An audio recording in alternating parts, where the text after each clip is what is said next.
Greetings and welcome back to Cardano Coin, where you can find the most latest and fascinating ADA news. You may enter to win 1000 ADA by viewing the entire video, upvoting, subscribing, and leaving a comment that says Cardano is king.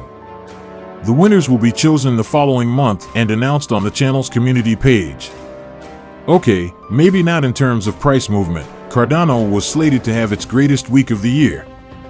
Nonetheless, in terms of improvements, Cardano's vassal hard fork is scheduled at the end of July or early August, as you may know.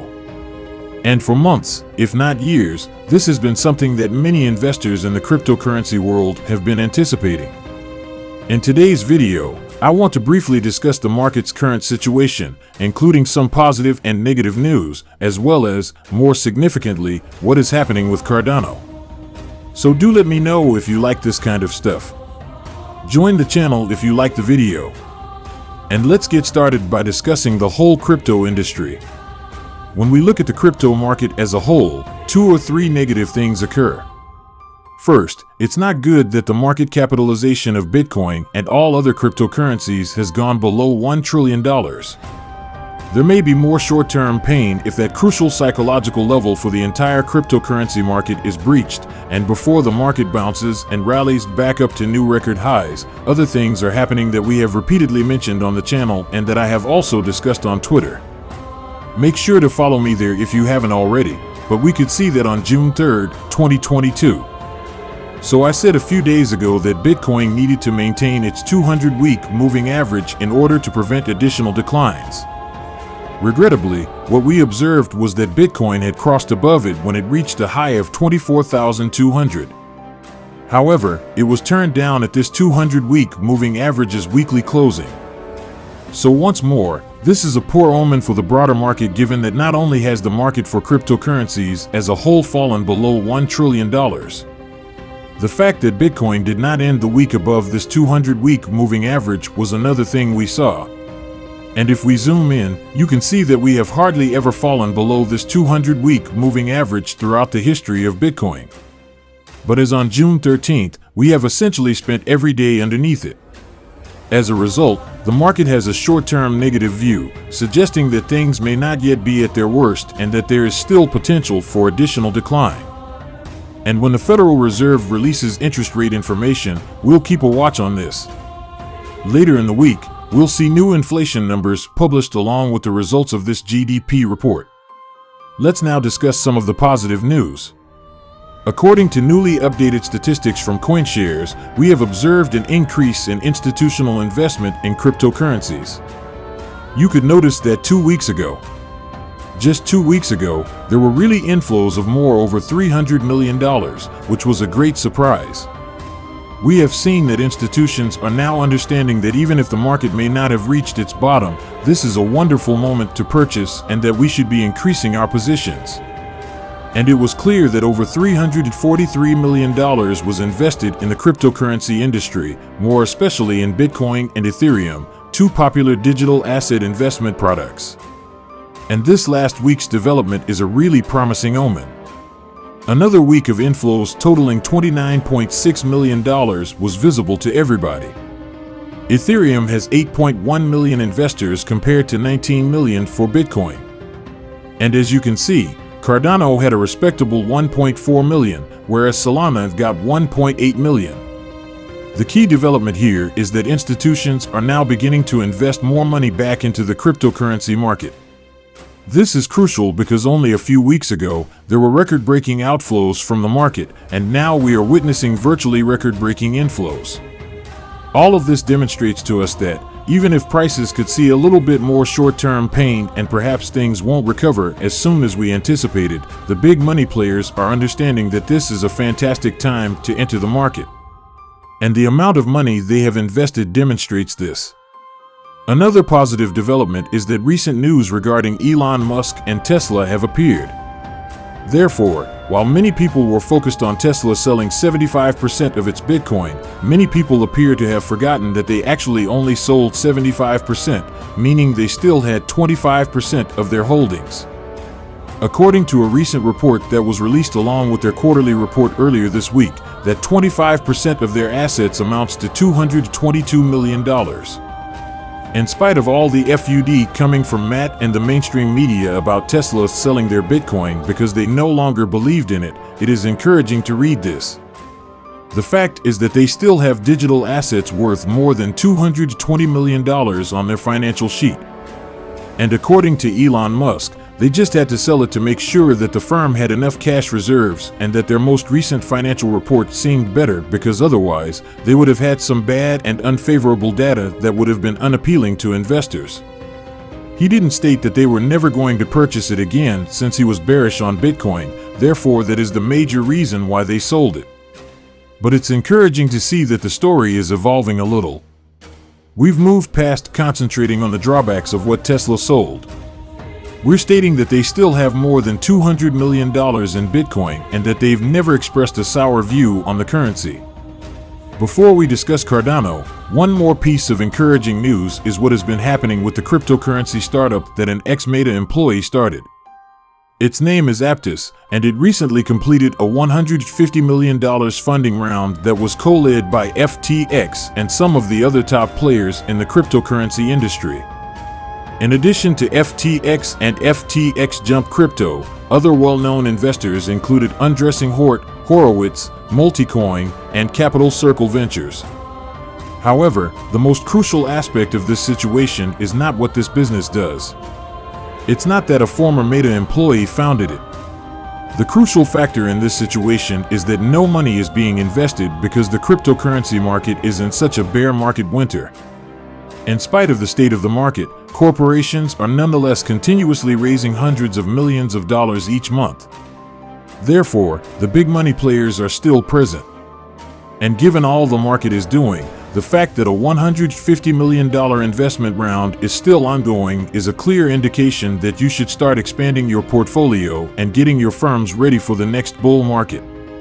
The companies that are building focusing on utility are the ones that are going to rise out of this bear market, as you know, 1,000 to 20-30x gainers very easily.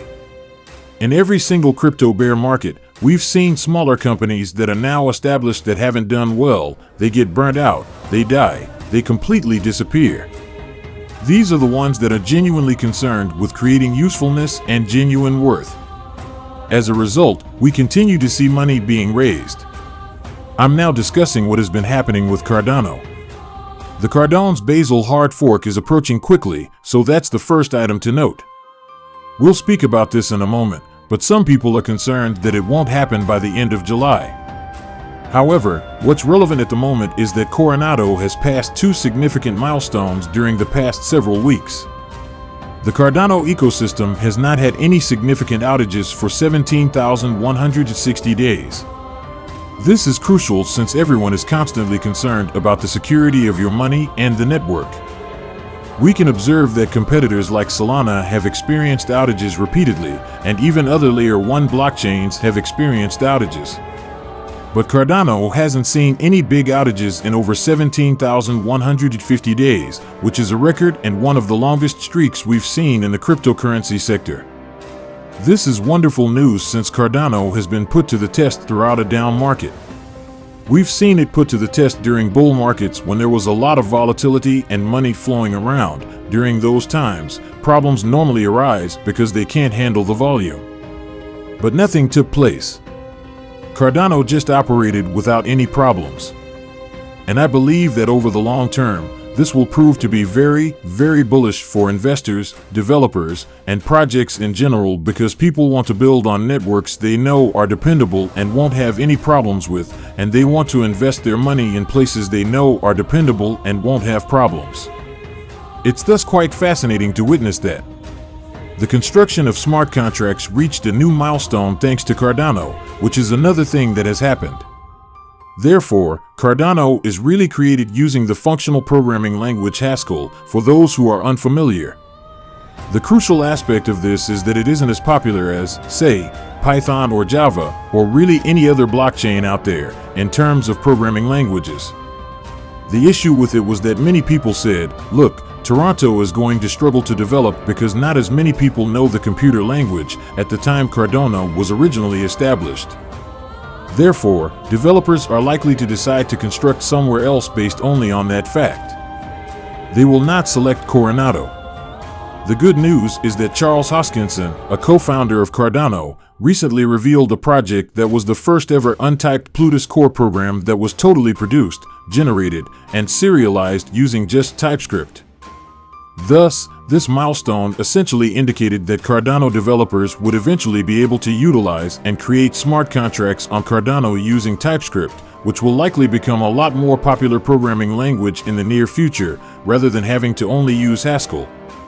This is incredibly significant since it will draw hundreds and thousands, if not hundreds of thousands, of additional developers to the Cardano ecosystem.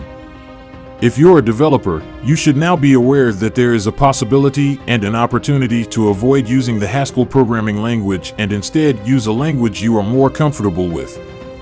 The issue with it was that many people said, look, Toronto is going to struggle to develop because not as many people know the computer language at the time Cardano was originally established. Therefore, developers are likely to decide to construct somewhere else based only on that fact.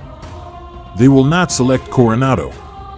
The good news is that Charles Hoskinson, a co-founder of Cardano, recently revealed a project that was the first ever untyped Plutus core program that was totally produced, generated, and serialized using just TypeScript. Thus, this milestone essentially indicated that Cardano developers would eventually be able to utilize and create smart contracts on Cardano using TypeScript, which will likely become a lot more popular programming language in the near future, rather than having to only use Haskell. This is incredibly significant since it will draw hundreds and thousands, if not hundreds of thousands, of additional developers to the Cardano ecosystem. If you're a developer, you should now be aware that there is a possibility and an opportunity to avoid using the Haskell programming language and instead use a language you are more comfortable with. Let's use Java or Python as examples of prospective future programming languages that will support ecosystem growth and development. Long-term. Bazel hard fork, which is shortly to be pronounced as Bazel hard fork, is the last topic I want to discuss with Cortana. In addition, the developers recently declared that node version 1.3.5.2 will soon be released. This release includes enhancements and fixes for issues that Vassal testing uncovered in earlier node versions. The crucial aspect of this is that the Vassal hard fork is still on schedule, according to all current reports. The end of July was the last time they offered us a concrete hard date, and it appears that will still be the case. Thus, whether it occurs on July 29th. In any case, it appears like Cardano's Bazel hard fork will occur within the next 7 to 12 days without a hitch and might perhaps occur on August 1st, according to other sources I've received lately. Finally, there may always be some problems or unforeseen circumstances. But it appears that we are finally seeing it as a hard fork launch at this point. Additionally, this will improve container efficiency. Blockchain will facilitate the development of DAA applications. In the long run, this will only serve to strengthen the environment. They released their most recent report on July 22nd. Additionally, there are current kernel releases that report every week on July 22nd. They discussed the v1.35.2 note they were working on. They discussed the advancements being made in the creation of Plutus applications, discussed Fund 9 and the vote for that, and also just provided us with detailed information regarding the total number of blockchain 92 projects that are now being produced and utilized on Cardano. Next, the Cardano ecosystem is being expanded upon by 1040 initiatives, 6,350 projects and 5.5 million native tokens, according to them, as well as over 2,600 GitHub contributions. Therefore, it is now uncertain if the July 29th hard fork will actually occur. At the end of the day, I don't care if it happens on August 1st or August 2nd. The basic line is that everything continues to demonstrate Cardano's security and functioning, since we have not seen any significant outages in for almost 5 years. Everything is now going great for Cardano. If you're investing in the project, let me know in the comments section below. We can see that the development team is continuing to work. They're even coming up with new techniques to construct and code on the coronavirus ecosystem. I hope you enjoyed today's video, and I'll see you guys in a future episode. Let's see if we can get this video up to 1,000 likes, so if you see it and own Cardano, be sure to like the video. See ya!